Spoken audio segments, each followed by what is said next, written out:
Hello and welcome. My name is Trismegistus, and today we're going to be reading through and interfacing with the latest Factorio Friday Facts. Friday Facts 423, Research Info Tooltip and Online Players GUI. Posted by Clonan and Rhaegar. Hello! GUI improvements often surprise us with just how impactful they can be. Even for simple cases, they can really compound on the quality of life. Research Info Tooltip by Clonan. While playtesting, it was a little annoying having to remote view to the labs back on Nalvis, just to check if research is working. So, we wanted to add a nice and convenient display of what is going on without having to completely break the player's current gameplay context. We then got a screen capture of the in-game GUI that's being added. I'll just read the bit afterwards first.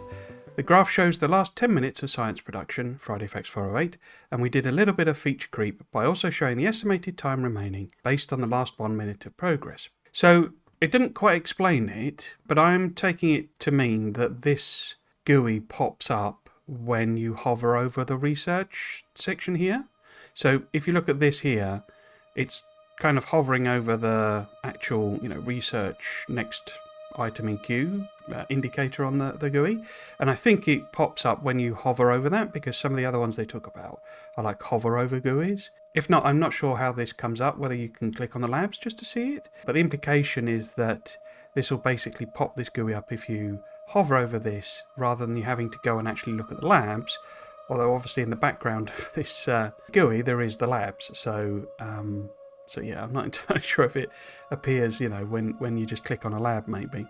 Maybe it'll do both, What it's actually showing is the science production information. So we had the reveal in 408 of some new graphs to actually show how much science you're doing, because one of the things with the science is that when everyone's been doing mega bases and all that sort of stuff, they tend to be based on like production and consumption. But of course the amount of science you're actually doing is different to the amount of science bottles that you're consuming, because you'll get productivity bonus, for every lab.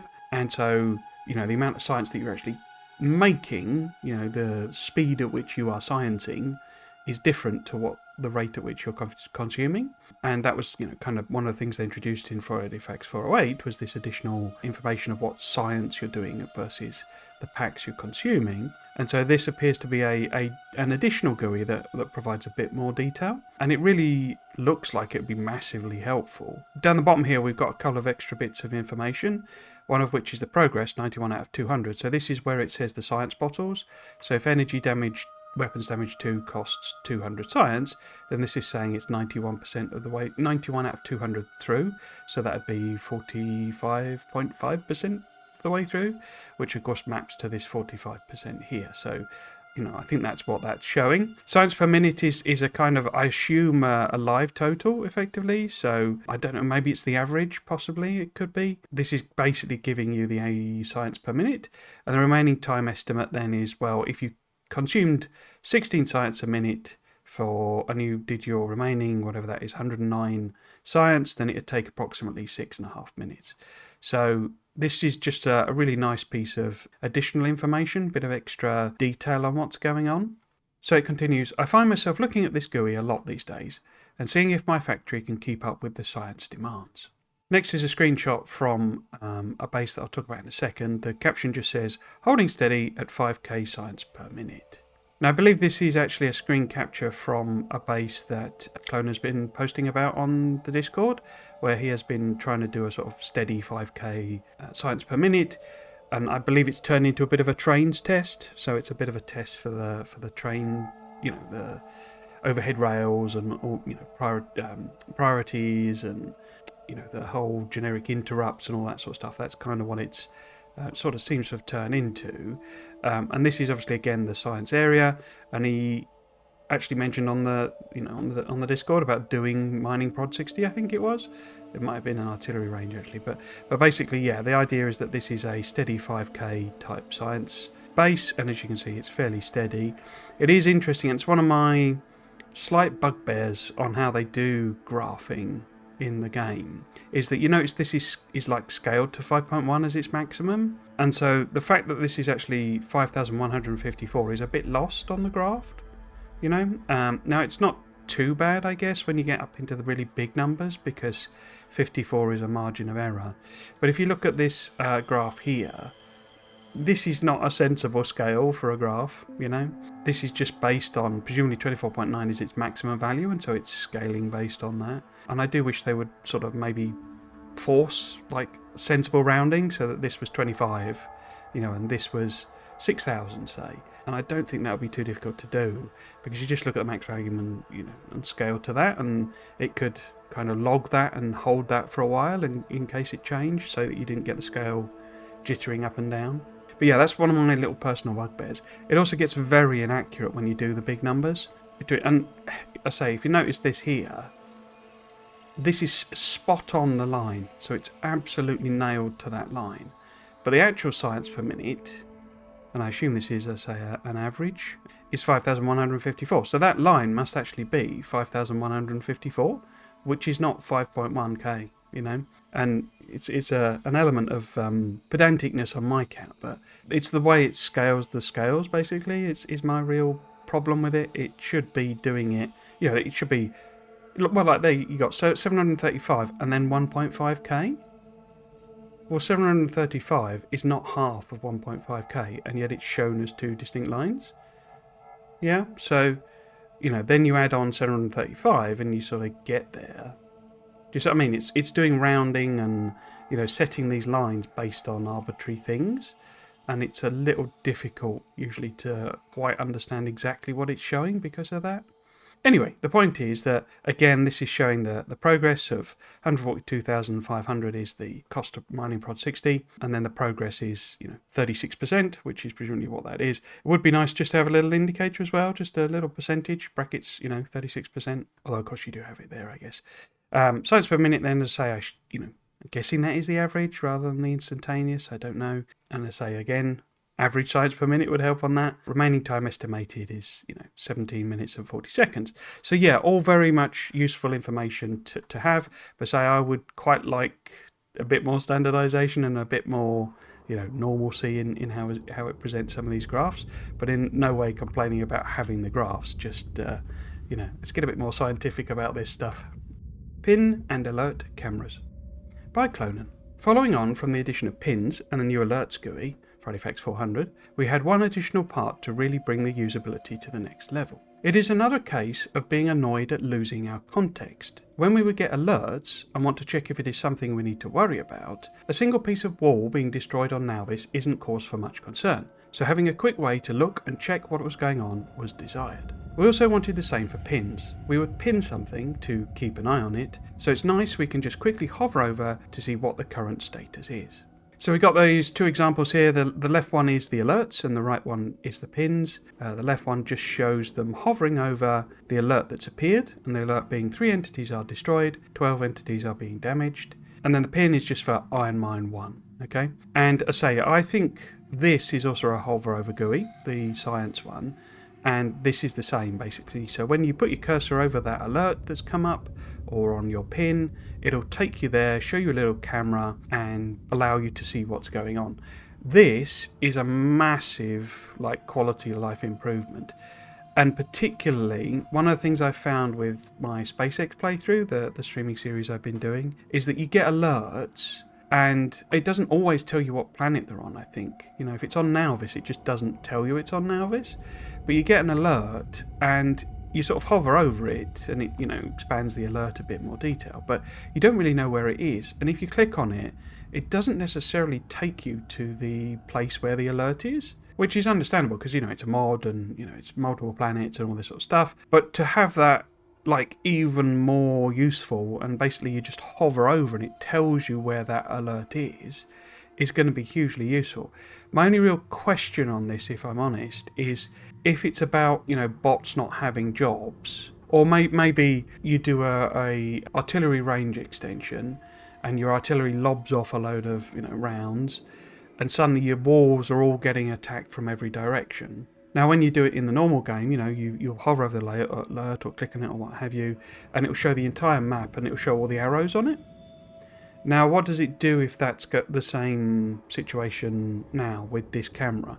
If I hover over this and it's telling me about 150 wall pieces being destroyed because of mass attack from biters from an artillery range extension, does it show me the full map and show me those arrows? Or because this is like a zoomed in camera view, so what's it actually going to show? How is it going to show a massive set of alerts across your entire map? That view, when it's get 150 alerts, all your walls are being destroyed, it's not actually useful information. It's like it's telling me what exactly that there's a lot of damage going on. So to have a camera that just then shows you here's the map, everything's being damaged, isn't massively useful. And the thing that's missing really is the whole click-through thing, where you could say, right, well, this is the alert that I want to go to, and that sort of is not great functionality at the moment. So having this, operate in a slightly different way to let you go through those alerts is what I'm hoping, is that, if I hover over it, maybe it steps through them or something like that, and it shows you close up what's going on. The pinning one is obviously a lot more just directly useful, because if you pin the thing, then clearly you want to see it. So being able to just hover over it and have a quick look at what's going on is going to be really useful. And when they announced this functionality, I was just like, wow, that's perfect for me and my ability to lose my car at the drop of a hat, basically. So just being able to hover over it and see, oh, my car's parked by that wall, or oh, my car's parked over by by those mines or something like that. Because at the moment, I think it mentioned that you could hover over and it will do an arrow basically and point at it, or that it keeps an arrow on the edge of the screen or something. So I say this is just like even more, boosting that useful quality of life thing. For the pin, the zoom of the camera is configurable, so you can adjust it so that you can see everything you need to at a glance. And this is kind of what I meant for the alerts. Can I configure it in some way so that you see this preview distance?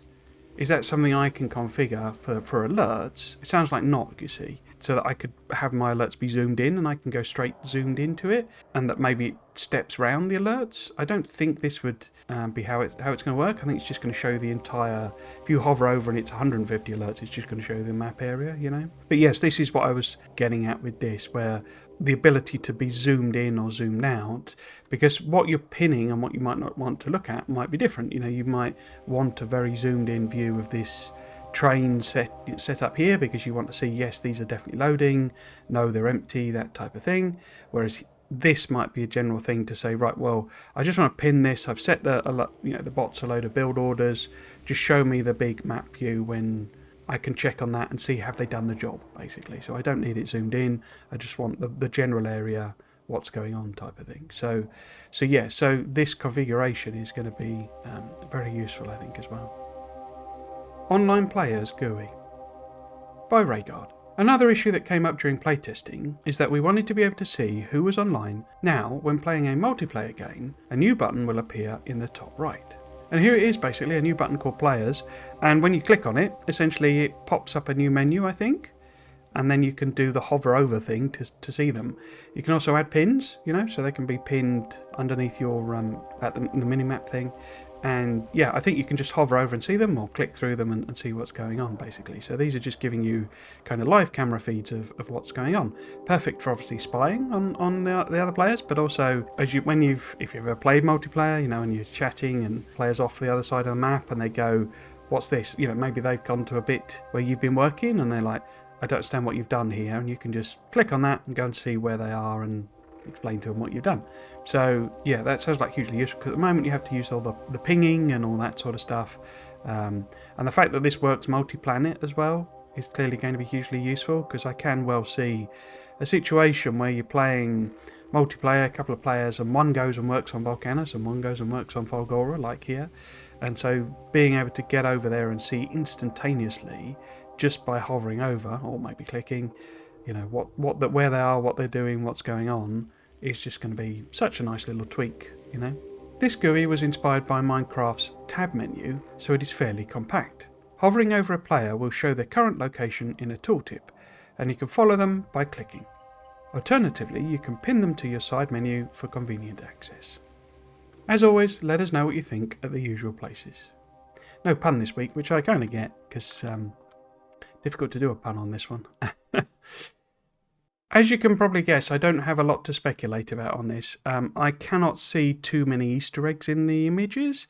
In fact, I can't see any Easter eggs. There are a couple of things I think we can chat about, but basically one of the things I did want to note was on this image here, where it's showing the damage alert. Initially, I wondered if maybe this was kind of a suggestion of meteorites. In the SpaceX, it uses, what's it called, AAI mod, I think it is, which is another one of Erendor's. But in that mod, you have like attrition rates for robots, and so you'll get a lot of alerts coming up because it only applies to logistics bots. But a logistics bot has fallen out of the sky and crash landed basically, and where it crash lands, it does damage, and so you get these random alerts of Roboport has taken damage, or some belts have, or something like that. And this smacked a lot of this to me, of sort of random location of alerts, and I don't think there'll be robot attrition in space age, but what there could be is meteorites, crashing onto the surface and damaging your stuff. So initially I thought maybe it was that, because if you look at this, the placing of this is a bit sort of circular. It looks like something could have crashed. The power poles kind of suggest against that though, but it could be quite small. And also, there's no defences around here, and it's like, if this was a biter, what does that mean? And it also hasn't attacked the radar. They love radars, so a bit strange that it would come in and attack the belts and the miners first. However, I don't think that's actually the case. I think it is a biter, because I think that's the biter there. I think it's just it could be a spitter, of course, and maybe that's why it's doing an area damage or something like that.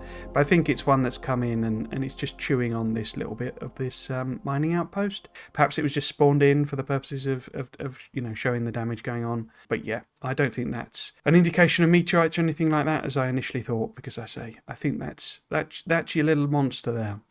The next one then, we obviously get some images of Fulgora, and just below where there's this new icon for viewing the players, we see this little island here, this, what do they call them, plateaus I think they called them. And I think this white speckly stuff is the scrap. I think that's the map representation of scrap. But if you recall, back when we first saw a Fulgora, we had this image here, and there were these weird sort of very, very white, very, very stark things on the smaller plateaus. And at the time we did speculate there was this white stuff knocking about, but also this sort of bluish color here.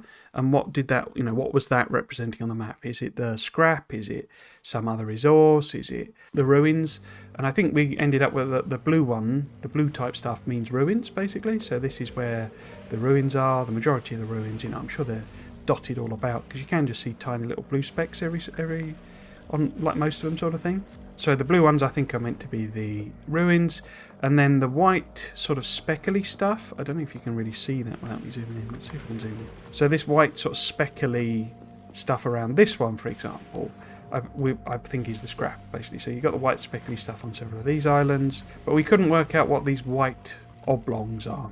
And I think that's what this is here. So I think what this is kind of confirming is that this is a real... there isn't much actually being... I'm not speculating a lot here. I haven't really got a lot to say about them. But I think this is confirming that it's a real thing. I guess the question would be, partly, why does it look so whited out here? Why does it look so... Because at the time we thought that these were maybe, hand done, basically, that somebody tried to blank something out. Whereas this looks more like it is a deliberate thing, but this is way, way, way less bright white. And it doesn't seem to, you can see the speckle, the scrap over the top, whereas here you can't really. It just looks like it's blanking it out. So what's interesting about this in particular, I suppose, is that it appears to be underneath the scrap. So previously, my speculation about this, and hopefully my combat video and my enemies video will be coming out fairly soon. With this being a short one, it should give me a chance to edit it and get it done. But basically, I initially thought that these were maybe some structure, a protective structure that is guarding the richest areas of scrap. Because otherwise, what stops you just going and exploiting all the best areas of scrap and, working with it, as it were? You've got the oil sands, which is a pain in the bum, but, it doesn't stop you from building on basically every island, etc., etc. So what limits you from building, if anything? So it's interesting that this shows that whatever this white rectangle is, whatever this white blob is, appears to be underneath the scrap. So does that mean something else then? Is that just some representation of a special building that the aliens built, and that it's not really anything like a tower or defense turret or anything like that? It represents something else. What it would be, I don't know. And also why it wouldn't be blue. If it's part of the alien ruins, then why not just make it blue as well, just to make it very clear that that's what that is. So yeah, I don't know what this is telling us, but it does appear to be confirming that the white rectangle things are real, at the very least. Last little bit then, I say not really a lot to speculate about on this one. I'm going to use the time to edit my combat video. This is a shot of Volcanus, okay, and we can see quite a lot of stuff being dumped into the lava. Now, what I wanted to sort of point out was this smoke that's being generated from the lava. Obviously, it's clearly an effect to show you have dumped something in the lava. It's not necessarily anything more than that, but it does make me wonder about whether that might be a particularly pollution-generating thing. Now, I keep talking about these videos that you've not seen and are going to be a while coming out, but one of my speculations about enemies on Volcanus is whether they are lava-based, that perhaps there are worms that spawn out of the lava or something along those lines, and that can attack your base. The fact that we've not really seen a lot of defences spotted around kind of, contradicts that potential idea, but even without that, if we say they are perhaps triggered by pollution like they are on Nauvis, is dumping stuff in lava a very polluting thing to do? And that at the very least this will generate a lot of pollution, and that will attract more biter attacks, even if they're triggered in the normal way, as there are nests and pollution and eat the pollution and generate the biters, etc, etc. Even if it's just that normal way of working rather than lava-based biters, is dumping stuff into lava just something that you have a bit of a, do I really want to do this, because it will generate a lot more pollution and trigger a lot more attacks, and maybe you want to hold fire until you've got a lot more defences, or you've got defences set up, and that maybe you should be trying to use the stuff rather than just dump it at the very beginning. Because it is a little bit of a cheat code, it does feel a bit like, well, I don't have to bother managing anything, I can just dump excess stuff into landfill, into lava rather. I said landfill there because that's what you kind of do in SpaceX. You kind of get around a lot of, well, I've got all these byproducts by just turning it all into landfill, and landfill is really expensive in that game, so it's a really good sink of material. And I say it feels a bit like, this is giving us that cheat code as well, that you can just dump stuff in lava and it's gone. So having a cost to that, having a price for doing that, would seem to make a little bit of sense, as in you're just going to trigger more attacks if you dump all of your waste material into lava. So maybe you want to hold fire on it, especially earlier game. So there it is. Very, very simple Friday Facts this week. Just a couple of three more, quality of life improvements really. Kind of building on previous ones as well, so a very minor one. It is summer, obviously, so I'm kind of expecting we will probably get a few relatively minor ones, because I wouldn't be surprised if several other team are, taking their summer holidays type of thing. They did mention that, that was part of why they'd set it as October as the release date, so that they could have a summer break and then do a last push to get it all released. So I say I wouldn't be surprised if we do get a few quiet ones, and then they'll come back with a bang of telling us about Aquilo, and maybe we'll get enemies or something in a couple of weeks just to keep us going. But I say I wouldn't be surprised if we get a couple of three quieter ones, but this is just awesome, as I say. And my comment about the whole scaling side of things is a long-standing issue. This isn't anything to do with what they're introducing. I just wish that this functionality was a bit different, that it scaled basically on a rounded, sensible figure, that it picked the nearest 25 or the nearest 5 or the nearest 100 or the nearest 1,000. And from having coded things like that, I don't think that would be too difficult to do. So yeah, I think I would love that tweak to come in. And that's just a general tweak, as I say. I hope you enjoyed today's Friday Facts video and might consider coming back for another one. If you'd like to chat about the latest Factorio Friday Facts, you can find me live streaming Factorio every weekend over my Twitch channel at Trismegistus. Thanks for watching. Cheers.